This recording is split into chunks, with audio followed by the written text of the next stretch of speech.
প্রিয় দর্শক, আসসালামু আলাইকুম। দেশ বিদেশের যে প্রান্ত থেকে এই মুহূর্তে আমার সাথে সংযুক্ত হয়েছেন সকলকে প্রীতি ও শুভেচ্ছা জানিয়ে শুরু করছি আপনাদের প্রিয় অনুষ্ঠান জয়যাত্রা টেলিভিশনের মধ্যাহ্নের নিয়মিত আয়োজন দেশ সংযোগ। আমি কামরুজ্জামান আরিফ ঢাকা স্টুডিও থেকে আপনাদের সাথে আছি। আপনারা জানেন ঠিক এই মধ্যাহ্নের সময় যখন আমরা দেশ সংযোগ নিয়ে আপনাদের সামনে হাজির হই তখন আমাদের সাথে সংযুক্ত থাকে দেশের বিভিন্ন প্রান্ত থেকে আমাদের প্রতিনিধিরা, সেই সাথে অতিথিরা অংশ নেন। সমসাময়িক বিভিন্ন বিষয়, স্থানীয় পর্যায়ের সমস্যা, সম্ভাবনা, বিভিন্ন বিষয় তুলে ধরা হয় এই জয়যাত্রার দেশ সংযোগের মাধ্যমে। বরাবরের মতো আজকেও আমাদের সাথে সংযুক্ত আছেন আমাদের প্রতিনিধিরা। আমরা শুরুতেই আজকে যেতে চাই চাঁদপুরের মতলব উত্তরে। আমাদের প্রতিনিধি জাকির হোসেন বাদশাহ সেখানে আছেন। আমরা জানবো সেখানকার বর্তমান অবস্থা সম্পর্কে। জাকির হোসেন বাদশাহ, আপনি শুনছেন নিশ্চয়ই আমাকে? জি আরিফ, আমি আপনাকে শুনতে পাচ্ছি আরিফ। ধন্যবাদ আমাদের সাথে সংযুক্ত হওয়ার জন্য আজকের এই দেশ সংযোগে। জি আরিফ, আপনাকে ধন্যবাদ। আরিফ, আমি দাঁড়িয়ে আছি মতলব উত্তর উপজেলা পানি সম্পদ কর্মকর্তার কার্যালয়। আমার সাথে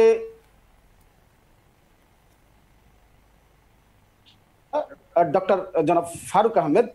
আমরা দেখেছি এই করোনাকালীন সময় তিনি বিভিন্ন মতলব উত্তরে যে খামারি রয়েছেন, গরু খামার, ছাগলের খামার, সেই খামারে গিয়ে তার অফিসের সকল সহ সে সেবা দিয়ে যাচ্ছেন। আপনি জানেন কুরবানি ঈদ আসছে। এখন বর্তমানে যারা খামারি রয়েছেন তারা গরু মোটা তাজাকরণের লক্ষ্যে তারা বিভিন্ন কর্মসূচি নিয়েছেন এবং এই উপজেলা প্রাণী সম্পদ কর্মকর্তার উদ্যোগেও বিভিন্ন খামারদেরকে তারা বিভিন্ন পরামর্শ দিয়েছেন। আমরা বিগত দিন যেটা দেখেছি মতলব উত্তরে কিছু অসাধু ব্যবসায়ী আছেন, খামারি ব্যবসায়ী, যারা যেই কিছু রাসায়নিক ওষুধ ব্যবহার করা হতো গরু মোটা তাজাকরণের লক্ষ্যে। এবার কি অবস্থা এবং বর্তমান খামারিদের কি অবস্থা আছেন খামারিরা, সেই বিষয় নিয়ে এবং বর্তমানে যে করোনা ভাইরাস বিষয়ে যে বাজারে যে গরুর হাট রয়েছে, সেই হাটের আমরা দেখেছি দীর্ঘদিন বিভিন্ন হাটগুলোতে প্রাণী সম্পদ কর্মকর্তার উদ্যোগে তাদের একটি টিম মাঠে কাজ করছেন এবং গরু পরীক্ষা নিরীক্ষার জন্য বিভিন্ন হাটে তারা মনিটরিং এ ছিলেন। এই বিষয়ে আমি একটু জানবো। আমি আপনার কাছ থেকে জানতে চাই এই মতলব উত্তরে যে কোরবানির হাট গুলো রয়েছে, গরু বিক্রেতার হাট, সে হাটে আপনাদের যে কর্মকর্তা এবং কর্মচারী তারা কি কি কাজ করছেন, সেটা এই বিষয়ে যদি একটু আমাদের জানাতেন। আসসালামু আলাইকুম। আপনি ধন্যবাদ জয়যাত্রা টেলিভিশনকে এত সুন্দর একটা প্রোগ্রামের আয়োজন করার জন্য। আমি আমার দপ্তরের পক্ষ থেকে সাধুবাদ এবং সম্ভাষণা জানাচ্ছি। তো এখানে বেশ কয়েকটা বিষয় চলে আসছে, করোনা জনিত, ঈদুল আজহা জনিত বিষয়। তো বরাবরের মতো এবারও আমরা ঈদুল আজহা জনিত কারণে ওখানে ভেটেরিনারি মোবাইল টিম গঠন করা আছে ডাক্তার তানিম মাহমুদ হেলালের নেতৃত্বে। এই টিম 6টা ভাগে ভাগ হয়ে পুরো উপজেলা বিচরণ করছে এবং যেখানে পশুর হাট আছে সরকারিভাবে নির্ধারিত, সকল পশুর হাটে আমাদের এই ভেটেরিনারি মেডিকেল টিম কাজ করে যাচ্ছে। সেখানে স্থানীয় পর্যায়ে বিভিন্ন ধরনের গরুর বিভিন্ন ধরনের সমস্যা দেখা যেতে পারে। কোনো গরু হয়তো অসুস্থ হয়ে পড়ে যেতে পারে, কিংবা হাত পা ভেঙে যেতে পারে, কিংবা অন্যান্য যে কোনো ধরনের সমস্যাই হোক না কেন, আমাদের ওখানে স্থানীয় পর্যায়ে আমাদের যে প্রতিনিধি থাকতেছে ডাক্তারের নেতৃত্বে, তারা সাথে সাথে সেগুলো দেখভাল করেন এবং ওইখানেই চিকিৎসা কার্যক্রম তারা পরিচালনা করেন। আর আপনারা জানেন যে বর্তমানে বিশ্বব্যাপী করোনার একটা প্রাদুর্ভাব চলে আসছে, আমরাও তার বাহিরে নেই। সেই জন্য আমাদেরকে বাড়তি নিরাপত্তার ব্যবস্থা এবছর করতে হচ্ছে। যেমন খামারি ভাইরা যখন গরুগুলি নিয়ে দাঁড়াবে, তারা যেন একটা নির্দিষ্ট দূরত্ব বজায় রেখে দাঁড়ায়, সেটার জন্য আমাদের টিম তৎপর আছে। এবং তারা ওইখানে যেন অন্তত পক্ষে মুখে মাস্ক পরা থাকে, কারণ আপনারা জানেন যে মাস্ক বাধ্যতামূলক করা হয়েছে, এবং যারা গরু ক্রেতা আসবেন তারা যেন মাস্ক পরিহিত অবস্থায় আসেন, এই বিষয়গুলো দেখভাল করা হচ্ছে। শুনতে পাচ্ছি, আপনাকে শুনতে পাচ্ছি আমরা। জি, একটা বিষয় হচ্ছে যে আমাদের ওখানে যারা প্রতিনিধি যারা থাকছে, তারা ওখানে যদি কোনো গরুকে অসুস্থ মনে হয় তাহলে সেটাকে ওখানে তাপমাত্রা দেখা সহ এখানে স্থানীয় পর্যায়ে যে কোনো ধরনের চিকিৎসা কার্যক্রম সেটা তারা ওখানে পরিচালনা করছেন। এবং শুধু চিকিৎসা কার্যক্রম না, আপনারা জানেন যে চিকিৎসা থেকে প্রতিরোধ ব্যবস্থাটাই বেশি উত্তম। সেই জন্য ওইখানে স্থানীয় পর্যায়ে যারা খামারিরা থাকছে তাদেরকে বর্তমান এবং ভবিষ্যতের করণীয় নিয়ে তাদেরকে বিভিন্ন ধরনের কার্যক্রম এবং কি ধরনের তারা কিভাবে লালন পালন করলে সুস্থ সবল গরু আমরা এবং আমাদের পুরো জাতিকে আমরা সেবা দিয়ে যেতে পারবো। আপনারা জানেন যে ইতিমধ্যে আমরা মাংসে স্বয়ংসম্পূর্ণ হয়েছি এবং আমাদের উপজেলাও মাংসে স্বয়ংসম্পূর্ণ অবস্থায় আছে এবং এই বছরও আমাদের পর্যাপ্ত পরিমাণে গরু আমাদের খামার উৎপাদন করা আছে। আমাদের এখানে এই বছর উৎপাদিত গরুর সংখ্যা হচ্ছে ৭,৬২৬ এবং ছাগল ভেড়ার সংখ্যা ৩,৫৬৬, সর্বমোট হচ্ছে ১১,১৮৩। গত বছর কুরবানিতে জবাইকৃত গরুর সংখ্যা ছিল ৬,৭৫১ এবং ছাগল ভেড়ার সংখ্যা ছিল ৩,১৮২। মোট সংখ্যা ছিল ৯,৯৩৩। সেই জন্য আমরা এই বছরও আশাবাদী যে আমরা গত বছরও আমরা গরু এবং ছাগল ভেড়াতে আমাদের উদ্ধৃতি ছিল, এই বছরও ইনশাআল্লাহ আমাদের উদ্ধৃতি থাকবে। এবং সবচেয়ে বড় বিষয় হচ্ছে আমাদের বর্তমানে খামারিরা সচেতনতার যে জায়গাগুলোতে চলে গিয়েছে, তারা তাদের খাদ্য খরচ কমানোর যে প্রয়াস, আমরা তাদেরকে সেই বিষয়গুলো বারবার তাদেরকে এই বিষয়গুলো দেখভাল করি। কারণ আপনারা জানেন যে আমাদের কিছু উপকরণ আছে যেগুলো অন্যান্য দেশ থেকে আনতে হয়, তো সেই ক্ষেত্রে এই জায়গাগুলোতে যেন চাপ কমিয়ে এনে আমাদের উৎপাদিত পণ্য দিয়ে আমাদের খামারিরা লাভবান হতে পারে, সেই জন্য পর্যাপ্ত পরিমাণে ঘাসের উৎপাদন বাড়ানো হয়েছে। এবং আমাদের উপজেলায় এমন কোনো ইউনিয়ন এখন পাওয়া যাবে না যেখানে পর্যাপ্ত পরিমাণ ঘাসের আবাদ নেই। এবং এটা কিন্তু এই উপজেলার একটা বড় দিক যে এই উপজেলার খামারিরা যখন তাদের কোনো পরামর্শ দেওয়া হয়, তারা সেই পরামর্শগুলো খুব সুশৃঙ্খল ভাবে তারা গ্রহণ করে। আমি এই জন্য এই উপজেলাবাসীর প্রতি খুব কৃতজ্ঞ যে তারা মনোযোগ দিয়ে শুধু শুনে না, সেটা ধারণ করে এবং সে অনুযায়ী তারা সেটাকে ব্যবহার করার চেষ্টা করে।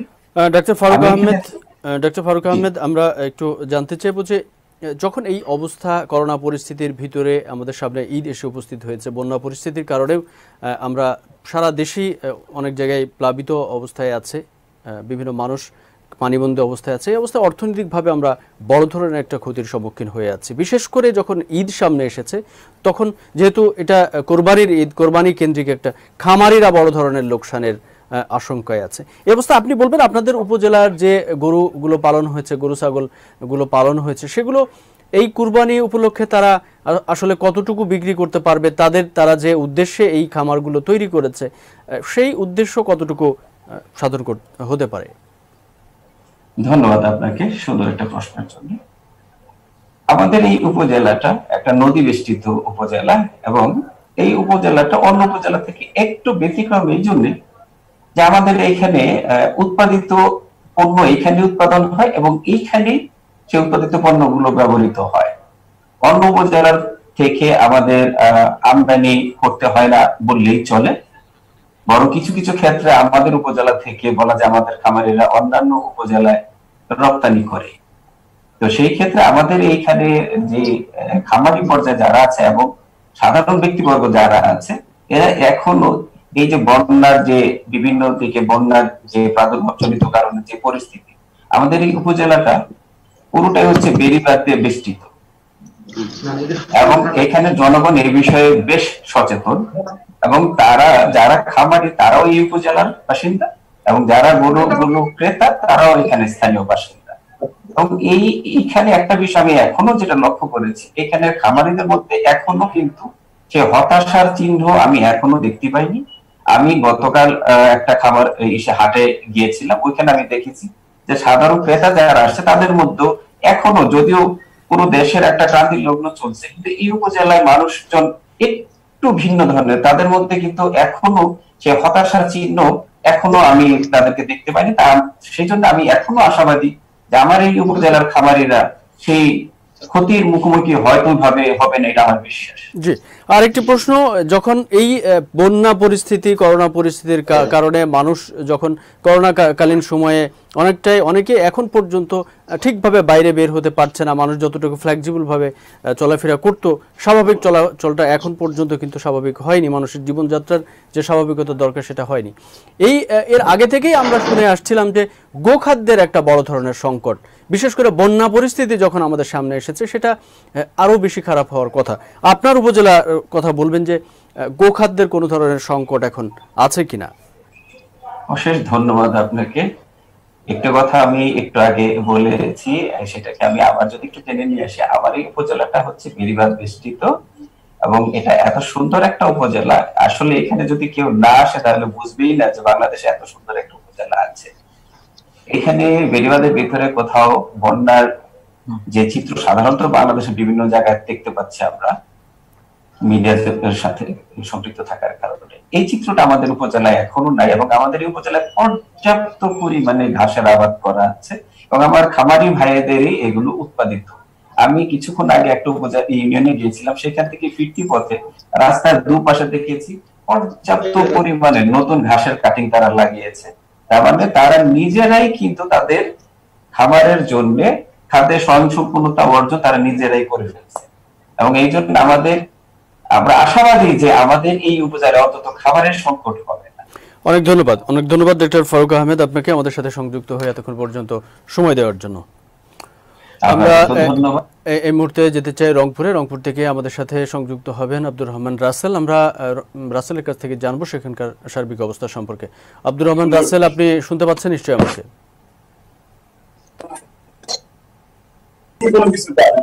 আব্দুর রহমান রাসেল,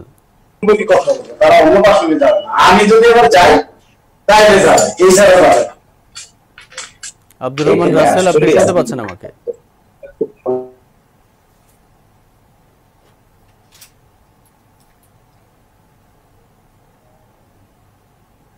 আমরা সংযুক্ত হওয়ার চেষ্টা করছি রংপুর থেকে। আমাদের প্রতিনিধি আব্দুর রহমান রাসেল সেখানে আছেন। আমরা আব্দুর রহমান রাসেলের সাথে জানবো সেখানকার সম্পর্কে। আব্দুর রহমান রাসেল, আপনি শুনতে পাচ্ছেন আমাকে? জি আরিফ, আপনাকে ধন্যবাদ। আপনাকেও ধন্যবাদ আমাদের সাথে সংযুক্ত হওয়ার জন্য। এই মুহূর্তে কোথায় অবস্থান করছেন এবং আপনার কাছে কি বিষয় রয়েছে?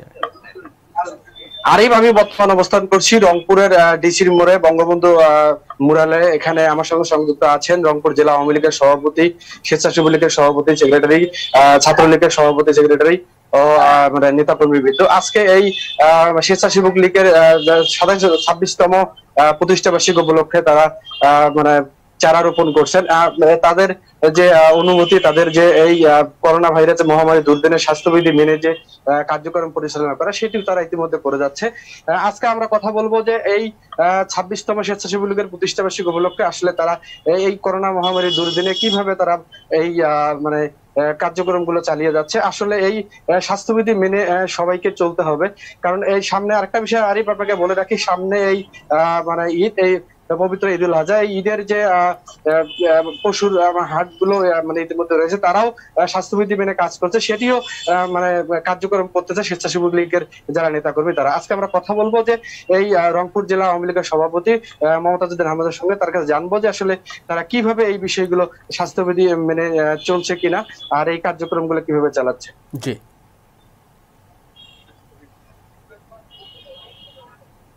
বিসমিল্লাহির রহমানির রহিম। আমরা যেহেতু আপনারা সবাই জানেন 2020-21 বঙ্গবন্ধুর 100 পূর্তি উপলক্ষে আমাদের বিভিন্ন ধরনের প্রোগ্রাম নেওয়া হয়েছিল, কিন্তু যেহেতু করোনার বিস্তার, এই জান সারা পৃথিবীব্যাপী একসঙ্গে এই জান ছড়িয়ে পড়েছে, মহামারী আকারে এই দুর্যোগ আমাদের সামনে হাজির হয়েছে।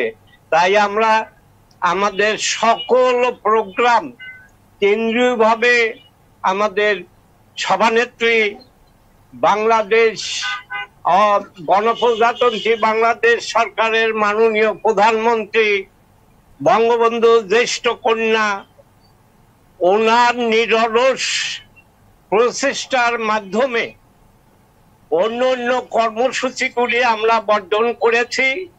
শুধু এই একটা আছে কর্মসূচি এখন আমরা পালন করছি।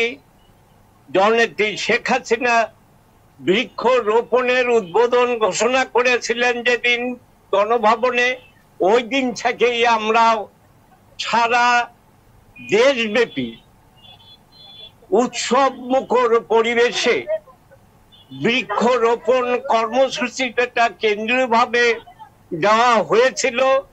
আমরা আপ্রাণ চেষ্টা করে যাচ্ছি এই বৃক্ষরোপণ কর্মসূচি, যেহেতু বঙ্গবন্ধুর শতবর্ষর পূর্তি, আমরা আমাদের কর্মসূচি হিসেবে এখন অন্য কর্মসূচি স্থগিত করে শুধু বৃক্ষরোপণটাই আমরা করে যাচ্ছি। এটা চলমান প্রোগ্রাম, এটা চলবে এই বর্ষার সিজনে আরো 2 মাস পর্যন্ত। সারা বাংলাদেশে 1 কোটি চারা আমরা রোপণ করব। ফলজ, ঔষধি এবং বনজ, এই 3 প্রকারের চারা আমরা সারা বাংলাদেশেই এই 2 মাসের মধ্যেই আমরা আমাদের যেটা টার্গেট 1 কোটি চারা রোপণ করা।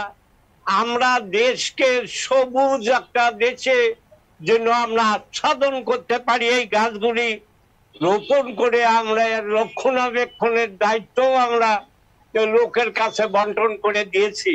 এই চারাগুলি লালন পালনের যত্ন সহকারে যাদেরকে চারা দিচ্ছি তারা এটা পালন করবেন, খেদমত করবেন, যেন আমরা বনায়নের দিক থেকে বাংলাদেশে যে বনজ সম্পদ আমাদের আছে, বনজ, ফলজ ও ঔষধি গাছ, এইগুলি আমরা এই 3টা বৃক্ষ আমরা সারা বাংলাদেশে একসঙ্গে রোপণ করব এবং কর্মসূচি চলমান রয়েছে। অনেক ধন্যবাদ। আমি আমার আরিফ, আপনি যেমনটি শুনলেন, আমরা একটু কথা বলবো জেলা স্বেচ্ছাসেবক লীগের সাধারণ সম্পাদক তাপস ঘোষের সঙ্গে। আমরা তার কাছে জানবো তারা কিভাবে এই কর্মসূচিগুলো পালন করছে, সে বিষয় নিয়ে তার কাছে একটু আমরা কথা বলবো। প্রথমেই ধন্যবাদ জয়যাত্রা টেলিভিশনকে। আমরা বলছি, আপনারা জানেন করোনা মহামারী 2020 চলছে সারা বাংলাদেশ তথা সারা পৃথিবীতে। এই করোনা বিস্তার কারণে সবকিছু স্থবির হয়ে পড়েছে।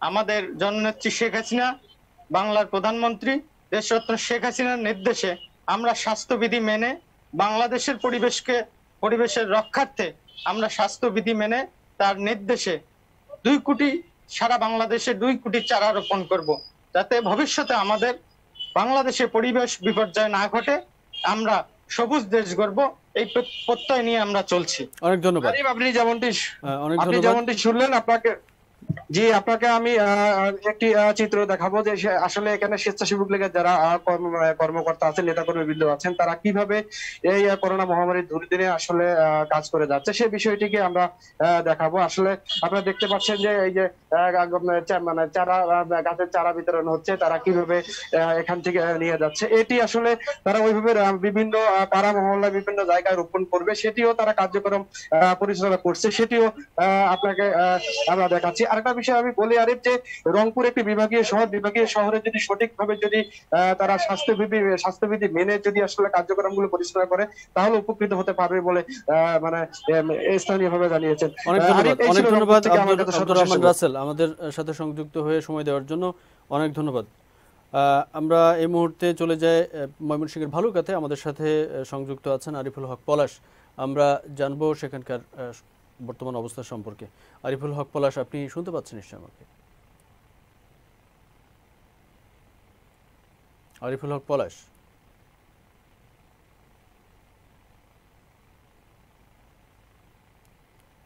আরিফুল হক পলাশ, আপনি শুনতে পাচ্ছেন আমাকে?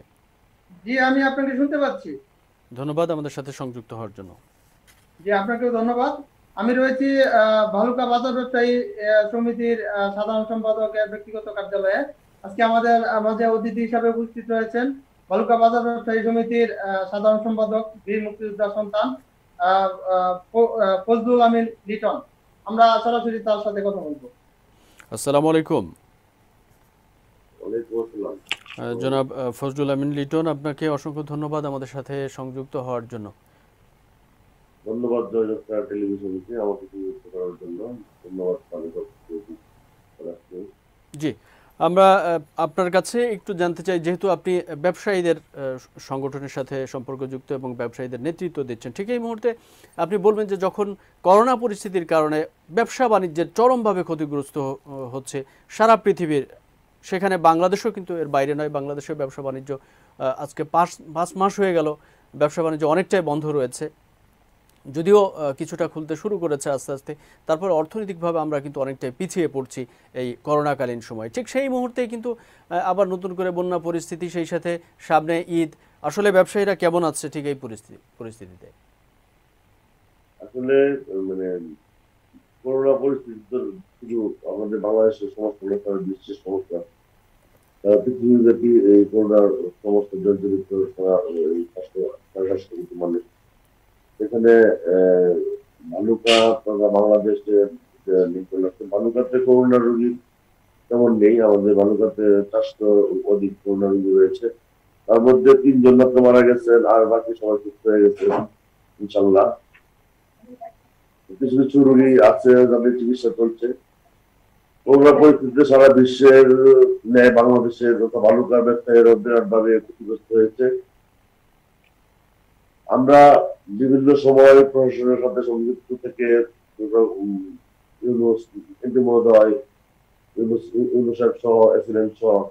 আমরা বিভিন্ন ভাবে ভ্রাম্যমাণ করেছি, বন্ধ রাখার জন্য দোকান, মানুষকে সচেতন করার জন্য আমরা মাস্ক বিলি করেছি, আমরা পোস্টার লাগিয়েছি, লিফলেট দিয়েছি মানুষকে সচেতন করার জন্য, এবং তাদের দূরত্ব বজায় রেখে মানুষ ব্যবসা বাণিজ্য পরিচালনা করতে পারে সেই লক্ষ্যে আমরা প্রতিদিন ব্যবসায়ীদের পাশে থেকেছি, এখনো আছি, আগামীতেও থাকবো ইনশাল্লাহ। দেশ যখনই কিছুটা করোনা থেকে স্বাভাবিকের দিকে চলে আসছিল, তখনই আপনার বন্যার পানিতে মানুষের ঘর বাড়ি, ভালুকা আপনারা জানেন যে বাংলাদেশে মৎস্য অধিদপ্তরের যে মাছের যে আয়, ভালুকা, ত্রিশাল, ফুলবাড়িয়া, মুক্তাগাছা থেকে 75% বাংলাদেশের আমিষ চাহিদার যে মাছের উৎপাদন ভালুকা তার মধ্যে অন্যতম, বিশাল ভালুকা অন্যতম।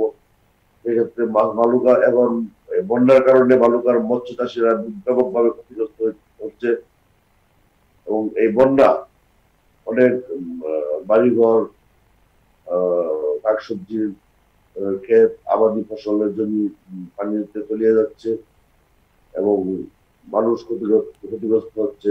সামনে কুরবানি ঈদ, আমার মনে হয় না যে আগামী গত বছর যে পরিমাণ কুরবানি এই ভালুকাতে তথা বাংলাদেশে দেওয়া হয়েছিল, এবছর এই পরিমাণ কুরবানি ভালুকাতে হবে না, কারণ মানুষের কাছে অর্থনৈতিকভাবে মানুষ পিছিয়ে পড়েছে।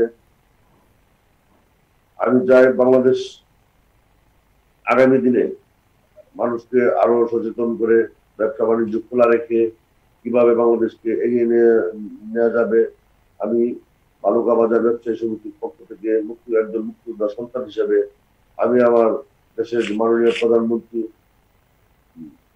জননেত্রী শেখ হাসিনা, ওনার কাছে আমি আকুল আবেদন জানাতে চাই যে সাধারণ যারা ব্যবসায়ী আছে, উনি বিভিন্ন জায়গায় প্রণোদনা দিয়েছেন, বিভিন্ন সেক্টরে প্রণোদনা দিয়েছেন, কিন্তু সাধারণ যারা ব্যবসায়ী আছে, যারা ব্যাংকের সাথে সংশ্লিষ্ট না, ক্ষুদ্র ব্যবসায়ী যারা রয়েছেন, তাদেরকে একটা প্রণোদনা দেওয়ার জন্য আমি ভালুকা বাজার ব্যবসায়ী সমিতির পক্ষ থেকে মাননীয় প্রধানমন্ত্রী দেশরত্ন জননেত্রী শেখ হাসিনার কাছে আমি আকুল আবেদন জানাচ্ছি, ক্ষুদ্র সারা বাংলাদেশের ক্ষুদ্র ব্যবসায়ী যারা আছে ওনাদেরকে উনি একটু লক্ষ্য রাখেন। জি, আপনাকে অনেক ধন্যবাদ আমাদের সাথে সংযুক্ত হয়ে সময় দেওয়ার জন্য।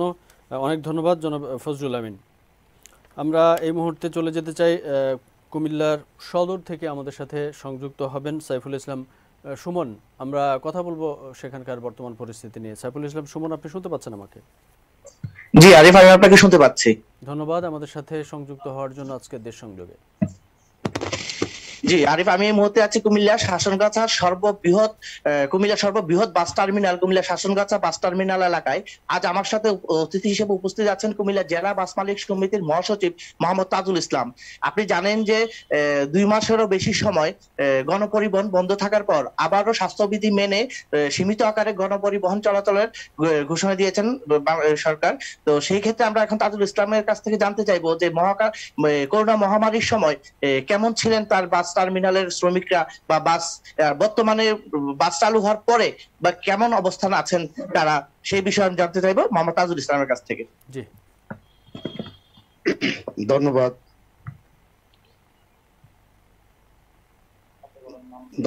আমি মোহাম্মদ তাজুল ইসলাম, মহাসচিব কুমিল্লা জেলা বাস মালিক গ্রুপ।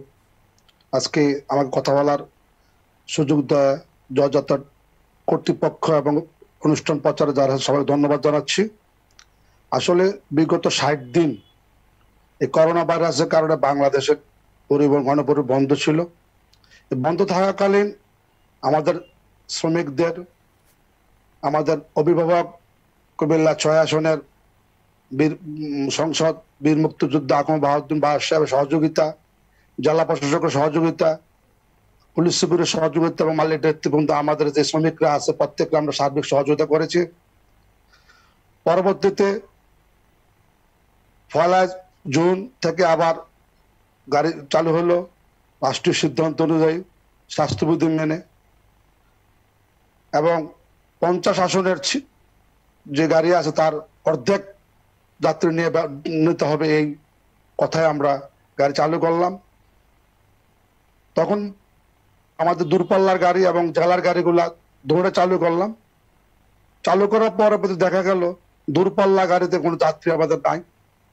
আর যে জেলাতে যে গাড়িগুলো আছে এই গাড়িগুলো তো আসলে অর্থনৈতিক যারা চাকরি করতো তারাও চাকরি বেতন বিভিন্ন অবস্থা, তারাও আর্থিক অবস্থা ভালো না, তারাও এক সিটের যে 2 সিটে আছে 1 সিটের ভাড়া দিতে অক্ষম। তো আমাদের প্রায় যাত্রীর সাথে শ্রমিকদের প্রায় একটা মন কষাকষি থাকে। তা আমি অনুরোধ করব, যদি এই ঈদুল ফিতর আমরা পাই নাই, ঈদুল আজহা আমাদের সামনে, যদি আমাদেরকে স্বাস্থ্যবিধি মেনে আমাদের যে গাড়ির যে সিট আছে ওই সিটে আমরা যাত্রী বহন করি এবং ভাড়া পূর্বের নেয়, নতুন ভাড়া না করে পূর্বের নেয় ভাড়া দিলে হয়তো আমাদের উন্নতি হবে। কারণ আমরা বর্তমান যে অবস্থা আছে আমাদের আর্থিক অবস্থা খুব খারাপ। গাড়ি চালাইতেছি সত্যি কথা, কিন্তু আমরা আমদানি পেতে পয়সা পাইতেছি, আমাদের আর্থিক অবস্থা চলতেছে। আমরা অনুরোধ করবো জয়যাত্রা টিভির মাধ্যমে, যদি মাননীয় প্রধানমন্ত্রী এবং আমাদের সেতু মন্ত্রী যদি পূর্বের ভাড়া আবার ভাড়া করে আমাদেরকে সিট ক্যাপাসিটি যাত্রী নেওয়ার অনুমতি এবং স্বাস্থ্যবিধি মেনে আমরা পারি, আমাদের সার্বিক সমস্যা সমাধান হবে, এই আমার বক্তব্য। আমি মনে করি যে আজকে আমাদের এই অঞ্চলে কুমিল্লা জেলাতে 25টা রোড চলে, দূরপাল্লা গাড়ি কুমিল্লা ঢাকা, কুমিল্লা সিলেট, কুমিল্লা রংপুর বিভিন্ন জেলা গাড়ি চলে, কুমিল্লা চাঁদপুর, কুমিল্লা বিবাড়িয়া এবং বিভিন্ন জেলা আমাদের গাড়ি চলে। ওই চলাতে গাড়ি চলতে যাই আমাদের অনেক অর্ধেক গাড়ি চলে। তারপরও আমরা মালিকরা যারা আছি আমরা সম্পূর্ণভাবে আর্থিক লসে আছি। আমরা যদি মনে করি যে আমাদের এই সিদ্ধান্তটা ঈদে অথবা ঈদ আরো 4-5 দিন আছে, ঈদের সরকার সিদ্ধান্ত নেয় যে ভাড়াটার ব্যাপারে, হয়তো আমাদের সারা দেশেরই অনেক গাড়ি বন্ধ আছে, যারা এসি গাড়ি আছে বাংলাদেশের 60% গাড়ি চলে না। একটা কারণে ওই সিট ক্যাপাসিটি চলার জন্য টিভিতে যেহেতু বারবার বলা হয় যে আপনাকে জরুরি কাজ ছাড়া কিন্তু আপনি গণপরিবহন চলবেন না। তো অনেকে আসলে বাংলাদেশের মানুষ স্বাস্থ্যবিধি মানতে যে ভারত থেকে বারো না, বিভিন্ন জায়গায় লকডাউন আছে, এলাকা লকডাউন আছে, আমরা পরিবহন চলে যাত্রী নাই, এই কারণে আমরা আর্থিক লস আছে। আমার তো মনে হয় যে চলাচল যে স্কুল কলেজও বন্ধ, পাশাপাশি স্কুল কলেজও বন্ধ, স্কুল কলেজের টিচাররা প্রত্যেক জেলা হেডকোয়ার্টার থাকতো, জেলা হেডকোয়ার্টার থেকে বিভিন্ন জেলা উপজেলা যায় শিক্ষকতা করতো, স্কুল কলেজও বন্ধ, যে কারণে আমাদের যাত্রী কিন্তু আসলে পরিবহনে নাই। আমি মনে করি যে আমাদের শ্রমিকরা এবং মালিকরা আমাদের গণপরিবহন চলার সুযোগ দিয়েছে, ধন্যবাদ জানাই প্রধানমন্ত্রীকে এবং সেতুমন্ত্রীকে, যে আমরা চলার জন্য উপযোগ করে থাকেন। আমরা গাড়ির যে সিট আছে 45 সিট, আমরা সিট ক্যাপাসিটি টানলে এবং ভাড়া পূর্বে করলে আমাদের স্বাস্থ্যবিধি মেনে চলার সুযোগ ব্যবস্থা করেন। আমরা পরিবহন শ্রমিকরা হয়তো দেশকে মানে এই যে আর্থিক অবস্থা থেকে আমরাও পরিত্রাণ পাবো, আর যারা গাড়ি চড়বে তারাও পরিত্রাণ পাবে, তারও বেশি ভাড়া লাগবে না। ধন্যবাদ সবাইকে। জনাব তাজুল ইসলাম, এই অবস্থায় এই যে আপনাদের যানবাহনগুলো চলছে, তার সাথে আপনাদের শ্রমিকরা নিয়মিত কাজ করছে, এই ঈদ কেন্দ্রিক তাদের কোনো চিন্তা ভাবনা, আপনারা যারা শ্রমিক সংগঠন আছেন এই যাত্রীর সাথে, এই পরিবহনের সাথে, তারা এই শ্রমিকদের জন্য কোনো ধরনের প্রণোদনা বা তাদের জন্য সাহায্য সহযোগিতা ঈদ কেন্দ্রিক কোনো কিছু চিন্তা করছেন কিনা, বা সরকারের পক্ষ থেকে এখন পর্যন্ত কোনো ধরনের সহযোগিতা আপনারা পাচ্ছেন কিনা? আমাদের মাননীয় প্রধানমন্ত্রী যে প্রণোদনা দিয়েছে, আমরা গত পরশুদিন জেলা প্রশাসক সাহেব আমাদের তালিকায় নিয়েছে প্রণোদনের বোধহয় 28-29 প্রণোদন পাবো আমরা। উনি আশা দিচ্ছে যে প্রত্যেক উপজেলা জেলা প্রত্যেক জায়গায় আমাদের শ্রমিকরা আছে, প্রত্যেক জায়গায় আমরা তালিকা দিয়েছি, তালিকার মাধ্যমে আমরা পাবো। আর ওই যে বন্ধ থাকাকালে আমরা তাদের প্রণোদনা দিচ্ছি, আমরা যারা দিচ্ছি। আর ঈদে আমরা চেষ্টা করবো কিছু করার জন্য। তো এখন আমাদের যে বিষয়টা হলো যে আমাদের গাড়ি অর্ধেক গাড়ি বন্ধ, যে বন্ধ তাদেরও চালাইতেছি আমরা। এই গাড়িগুলো চলতে আছে 30 সিট, মনে করেন একটা গাড়ি 45 সিট, আমরা 22 সিট চালি, এই 22 সিটও যাত্রী হচ্ছে না, দূরপাল্লার গাড়িগুলা।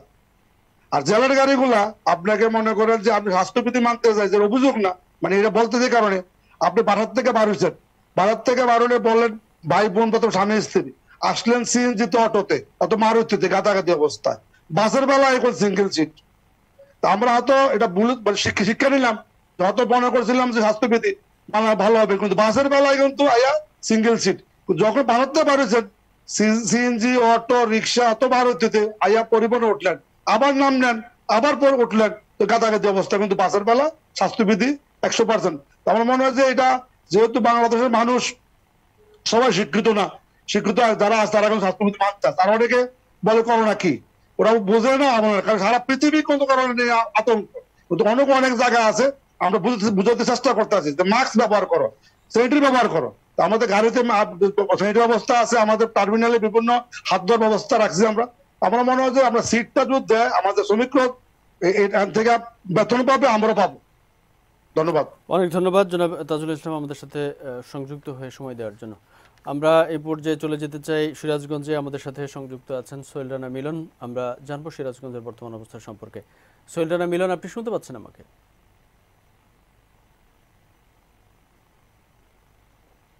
সোহেল রানা মিলন,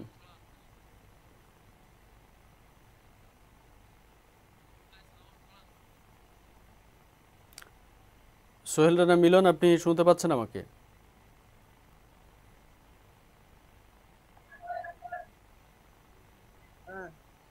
না না, সোহেল রানা মিলন, আপনি শুনতে পাচ্ছেন আমাকে? জি আরিফ, শুনতে পাচ্ছি। ধন্যবাদ আমাদের সাথে সংযুক্ত হওয়ার জন্য।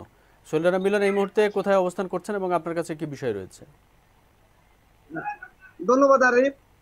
আপনি জানেন সারা বিশ্ব যখন বিগত 5 মাস যাবৎ অদৃশ্য করোনা প্রাণঘাতী করোনার আক্রমণে যখন নাজুক হয়ে পড়েছে, ঠিক সেই সময়ে আমাদের দেশেও সারা বিশ্বের ন্যায় পাল্লা দিয়ে চলছে প্রাণঘাতী করোনার সেই তাণ্ডব লীলা। আজকে আমি এই সিরাজগঞ্জ জেলার ঐতিহ্যবাহী রায়গঞ্জ উপজেলার 8 নং পাঙ্গাসী ইউনিয়ন পরিষদে অবস্থান করছি, যেখানে দেখতে পাচ্ছেন আপনি আমার পিছনে যে আপনার করোনার পাশাপাশি ইতিমধ্যে বন্যায় আক্রান্ত হয়ে লাখ লাখ মানুষ এখন পানিবন্দী হয়ে পড়েছে। আর এরই মাঝে এসে উপস্থিত হয়েছে পবিত্র ঈদুল আজহা, মুসলমানদের সবচেয়ে বড় ধর্মীয় উৎসব। এখানে আজকে সরকারের তারই ধারাবাহিকতায় সরকার সেই হতদরিদ্র মানুষদের মাঝে সহযোগিতা প্রদানের লক্ষ্যে এখানে আজকে 22 পরিবারের মাঝে প্রত্যেককেই 10 কেজি করে চাল উপহার দিচ্ছেন। এটাকে বলে বিজিএফ। এই বিজিএফ এর চাল পেয়ে হতদরিদ্র মানুষেরা তাদের অনেকটা দুঃখ দুর্দশা লাঘব হবে বলে আশা করছি। আজকে আমার সঙ্গে অতিথি হিসেবে সংযুক্ত আছেন এই অত্র 8 নং পাঙ্গাসী ইউনিয়নের ভারপ্রাপ্ত চেয়ারম্যান জনাব আশরাফুল ইসলাম। ওনার কাছ থেকে জেনে নেব যে এই প্ল্যানটা ব্যাপক কি উপকারে আসবে এবং এটা কতটুকু আরো বরাদ্দ তার দরকার আছে কিনা, এগুলো আমরা বিস্তারিত জেনে নেব। ধন্যবাদ। আমি চলে যাচ্ছি এখন ভারপ্রাপ্ত চেয়ারম্যান জনাব আশরাফুল ইসলাম সাহেবের কাছে। জি, আসসালামু আলাইকুম। ওয়ালাইকুম সালাম। জনাব আসলামুল ইসলাম, আপনাকে অনেক ধন্যবাদ আমাদের সাথে সংযুক্ত হওয়ার জন্য। জি, আপনি আমাদেরকে বলবেন যে আজকে যে কার্যক্রম আপনারা নিয়েছেন মানুষকে সহযোগিতার জন্য, ত্রাণ বিতরণের জন্য, বা ভিজিএফ এর যে চাল আপনারা বিতরণ করছেন, এটা কত মানুষের ভিতরে বিতরণ করছেন, এবং ঈদ কেন্দ্রিক আপনারা আর কোনো ধরনের এই প্রণোদনা বা সাহায্য সহযোগিতা আছে কিনা মানুষের জন্য? ধন্যবাদ জয়যাত্রা টেলিভিশনকে। এটা হচ্ছে প্রধানমন্ত্রী ঘোষিত প্রধানমন্ত্রীর ঈদ উপহার। এটা আমাদের মুসলমানের মধ্যে যে বছরে একবার ঈদ উল আজহা আসে, যার মধ্য দেয়া এই বাংলাদেশে এই প্রধানমন্ত্রীর উপহার বিজিএফ 10 কেজি চাল, যেটা আমার বাংলাদেশ ইউনিয়ন পরিষদ রায়গঞ্জ সিরাজগঞ্জ জেলার মধ্যে যে 2205টা পরিবারকে 10 কেজি করে চাল দিচ্ছে সরকার। যে চালের মধ্যে দিয়ে যে গরিব অসহায় মানুষ, যে পরিবারগুলো আজ ঈদের হয়তো বা কোরবানি, যারা গরিব বিত্তশালীরা কোরবানি করবে, কোরবানির মাংস থেকে পাওয়ার পরে হয়তো কারো ঘরে চাল নাই, তাদেরকে এই সরকার এই উপহার দিয়ে তাদের একটা খাওয়ার একটা ভালো ব্যবস্থা করে দিচ্ছে। সেই জন্য বাংলাদেশ ইউনিয়ন পরিষদের পক্ষ থেকে সরকারকে এবং দেশের সরকারকে বাংলাদেশ ইউনিয়ন পরিষদের পক্ষ থেকে ধন্যবাদ। এবং সেই সাথে আমার মনে হয় যে বিজেপি যে চালটা দিচ্ছে আজ, এই চালটা যদি আসলে 2200 পরিবার, 2205টা পরিবার, আমার বাংলাদেশ ইউনিয়নে 29,000 ভোটার, যার মধ্যে 2200 পরিবারকে দিলে আরো অনেক দুস্থ অসহায় পরিবার বাদ থাকে। আমার মনে হয় যে এই চালটাকে যদি আসলে আরো মানে ডবল করা যায়, সেই ক্ষেত্রে আমার মনে হয় যে বাংলাদেশ ইউনিয়নের আমার ইউনিয়নে অথবা সারা বাংলাদেশের দুস্থ পরিবারগুলো হয়তো উপকার পেত। আর সেই সাথে এদেশে বাংলাদেশে যেহেতু সারা বিশ্বে আজ করোনা কোভিড-19 আক্রান্ত যে মানে যে পরিবারগুলো এই রাস্তায় ওই ভ্যান রিক্সা চালা তাদের জীবিকা নির্বাহ করে জীবনযাপন করছে, সেই করোনার কারণে আজ অনেক পরিবারের ঘর থেকে বাইরে হতে পারছে না। তো আমার সরকার প্রধানমন্ত্রী শেখ হাসিনা যে জনগণের পাশে দাঁড়াইছে, এটা আসলে একটা ভালো মহৎ কাজ। এবং তার মধ্যে দিয়ে বর্তমান সময়ে আসলে বন্যা দুর্যোগ সিরাজগঞ্জে বলা চলে 75% এলাকায় বন্যা অলরেডি হয়ে গেছে। তার মানে এই প্রধানমন্ত্রীর এই উপহারকে আমার ইউনিয়নের কথা, আমার বাংলাদেশ ইউনিয়নের জনগণ এই উপকার, এই 10 কেজি চাল পাওয়াতে অনেকটাই খুশি আর কি। জি, অনেক ধন্যবাদ আপনাকে আমাদের সাথে সংযুক্ত হয়ে এতক্ষণ পর্যন্ত সময় দেওয়ার জন্য। আর আপনাদের যে সহযোগিতা, মানুষের জন্য সহযোগিতা, সেই সহযোগিতা অব্যাহত থাকবে। এবং সামনে যেহেতু ঈদ আসছে, সেই ঈদকে কেন্দ্র করে আপনার এলাকায়, আপনার সিরাজগঞ্জের মানুষ আমরা জানি বন্যা কবলিত মানুষ, এই বন্যা কবলিত মানুষের জন্য আপনাদের নিশ্চয়ই বরাদ্দ থাকবে এবং মানুষের পাশে আপনারা থাকবেন সেই প্রত্যাশা রাখছি। অনেক ধন্যবাদ আপনাকে আমাদের সাথে সংযুক্ত হওয়ার জন্য। হ্যাঁ আরিফ, ধন্যবাদ। আমি আপনাকে জানি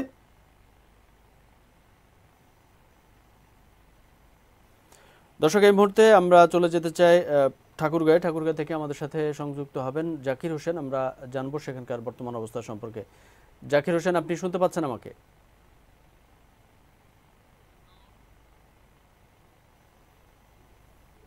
জাকির হোসেন, আরিফ, জি আপনাকে ধন্যবাদ আমাদের সাথে। আমি এই মুহূর্তে অবস্থান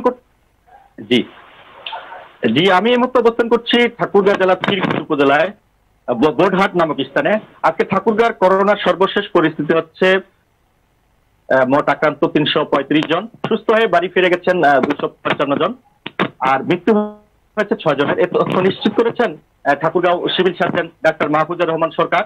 আর আজকে আমাদের সাথে যিনি যে দুজন অতিথি রয়েছেন তারা হচ্ছেন কানারি মেধা উন্নয়ন পাঠাগার এর সভাপতি খোরশেদ আলম ও সাধারণ সম্পাদক মামুনুর রশিদ মামুন। তারা এই করোনা মুহূর্তে তাদের কিছু বই দেওয়া নেওয়া, বাড়ি বাড়ি গিয়ে তাদের স্বেচ্ছাসেবকরা বই দিয়ে আসছেন এবং কি বই সাধারণ মানুষ বই পড়ে উদ্বুদ্ধ হচ্ছেন এবং কি সাধারণ মানুষদের তারা সাবান, হ্যান্ড স্যানিটাইজার সহ যাবতীয় জিনিস বিতরণ করছেন। আমরা এখন সরাসরি কথা বলবো এই পাঠাগারের সাধারণ সম্পাদক মামুনুর রশিদ মামুনের সাথে। জি, আসসালামু আলাইকুম। ধন্যবাদ। আমি আল মামুনুর রশিদ, প্রতিষ্ঠাতা সাধারণ সম্পাদক কানারি মেধা উন্নয়ন পাঠাগার। আমি শুরুতেই ধন্যবাদ জানাই জয়যাত্রা টেলিভিশনকে আমাদের এই চমৎকার একটি প্রোগ্রামের আয়োজন করার জন্য।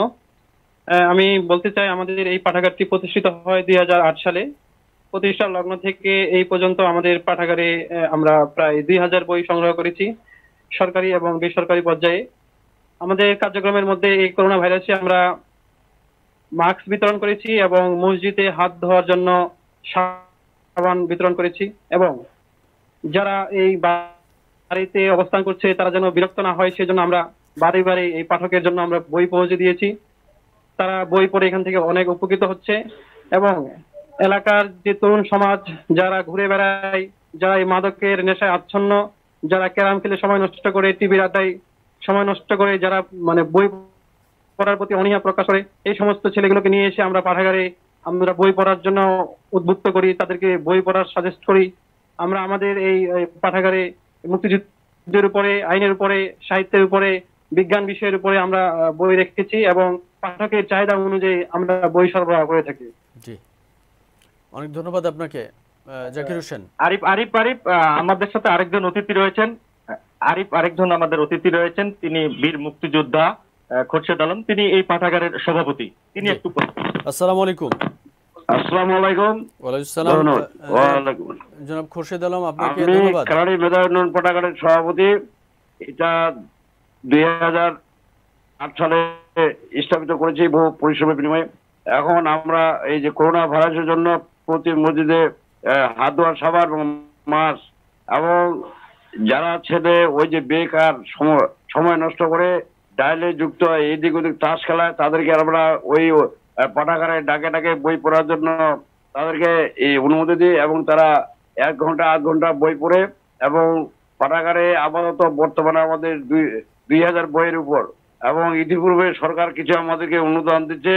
ঠাকুরগাঁও জেলার মধ্যে আমাদের 2টি পাঠাগার রেজিস্ট্রেশনকৃত, একটা আমাদের কানাড়ি মেধা উন্নয়ন পাঠাগার, আর একটা নারায়ণপুর খামানারপুর ওসিয়াতুন পাঠাগার। তাছাড়া ঠাকুরগাঁও জেলার মধ্যে আর কোনো রেজিস্ট্রেশনকৃত পাঠাগার নয়। এই বলে আমি শেষ করলাম। ধন্যবাদ। আসসালামু আলাইকুম। ওয়ালাইকুম সালাম। অনেক ধন্যবাদ জনাব খোরশেদ আলম, আপনাকে অনেক ধন্যবাদ আমাদের সাথে সংযুক্ত হয়ে সময় দেওয়ার জন্য। দর্শক, এই ছিল আজকের মতো আমাদের দেশ সংযোগ। দর্শক, আমরা যাব যশোরে আমাদের সাথে সংযুক্ত হবেন আব্দুল্লাহ মাহফুজ। আমরা কথা বলবো আব্দুল্লাহ মাহফুজের সাথে। আব্দুল্লাহ মাহফুজ, আপনি শুনতে পাচ্ছেন আমাকে? আব্দুল্লাহ মাহফুজ।